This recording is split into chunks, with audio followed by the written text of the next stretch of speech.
Mr. Chief Justice, members of the Senate, I have good news. Just a few more minutes from us today. But I want to point out a couple of points. Number one, just to follow up on what Mr. Philbin just told you. Do you know who else didn't show up in the Judiciary Committee to answer questions about his report in the way Ken Starr did in the Clinton impeachment? Ken Starr was subjected to cross-examination by the President's counsel. Do you know who didn't show up in the Judiciary Committee? Chairman Schiff. He did not show up.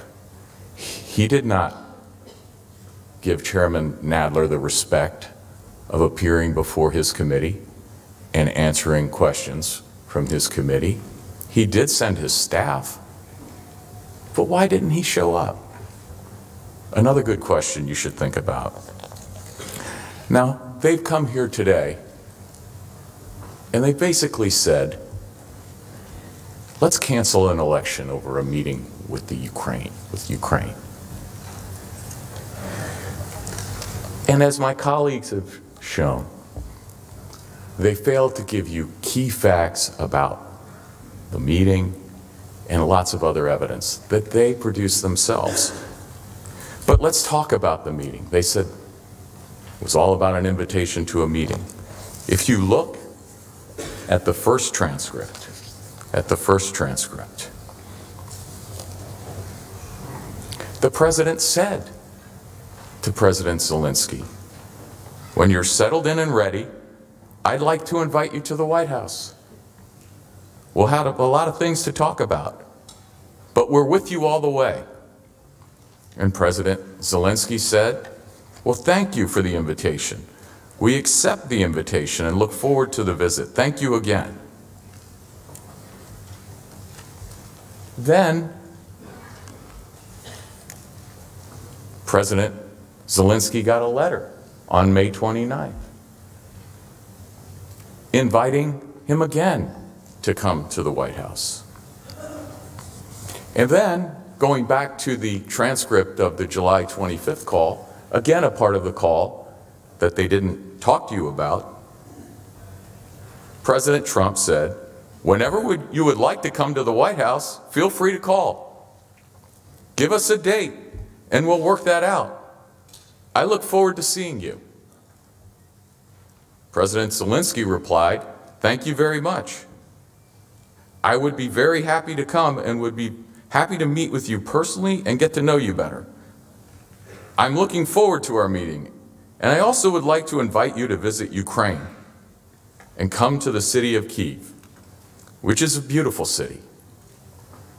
We have a beautiful country which would welcome you. Then he said, on the other hand, I believe on September 1, we will be in Poland. And we can meet in Poland, hopefully.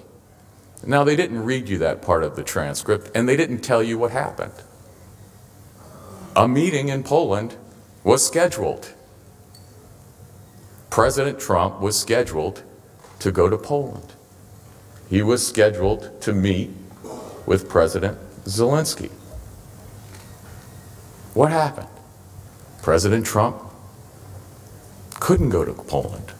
Why?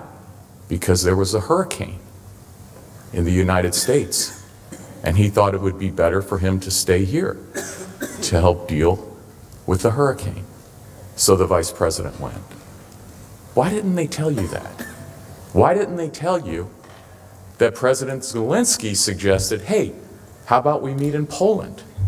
Why didn't you tell them that that meeting was scheduled and had to be canceled for a hurricane? Why? So that was our first question that we asked you.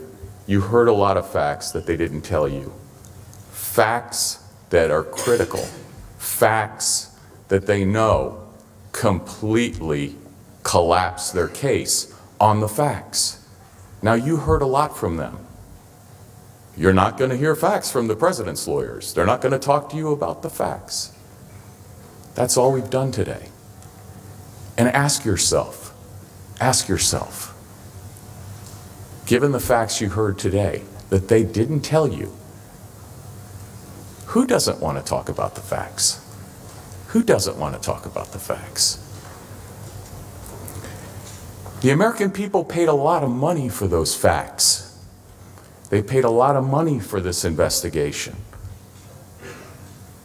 And they didn't bother to tell you. Ask yourself why.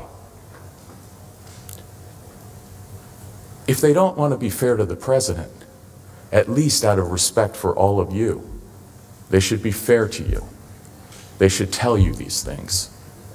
And when they don't tell you these things, it means something. So think about that. Impeachment shouldn't be a shell game. They should give you the facts. That's all we have for today. We ask you, out of respect, to think about whether what you've heard would really suggest to anybody anything other that would be completely irresponsible abuse of power to do what they're asking you to do. To stop an election, to interfere in an election, and to remove the President of the United States from the ballot? Let the people decide for themselves. That's what the founders wanted.